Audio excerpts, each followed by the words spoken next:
The secret to good native advertising is great stories. It's creating content behind those ads that people actually want to consume, that they actually want to watch, that they actually want to share with their friends, that makes them look good to their friends and family.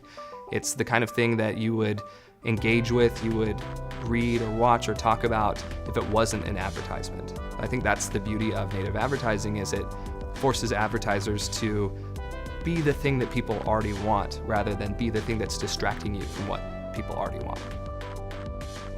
The biggest challenge regarding native advertising is not deceiving the audience. It's being who you say you are. And this is something that's a challenge to any kind of creating content or any kind of advertising in general.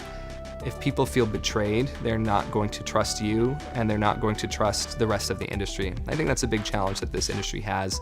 There's a lot of research coming out, even research that we're doing at Contently, that shows that a lot of people are skeptical, that they have felt betrayed, that they don't necessarily like advertising, but there are certain kinds of advertising that they do love. People love watching the Super Bowl because they love the commercials, which coincidentally are stories. They're not deceptive, they're fun, they're honest, they're awesome.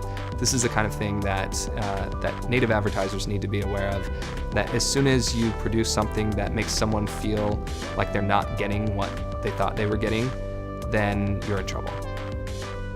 The future of native advertising is about brands being bolder in saying who they are, what they're doing, and in telling rich, bold stories. That the stories behind those ads and the way that brands are proud to put their names on those ads, that's going to be a big difference from today.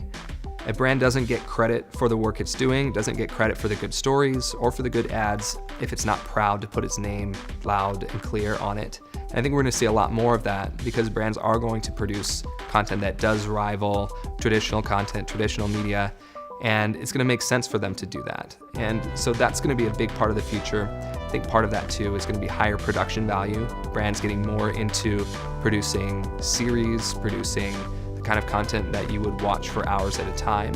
I think the next great TV series very well could be produced by BMW and be a series like The Fast and the Furious, the TV series. That's the sort of thing that we're going to see more and more of as brands realize that the investment in high quality, bold content is going to get them attention and respect and trust in a relationship that they aren't getting with the smaller stuff.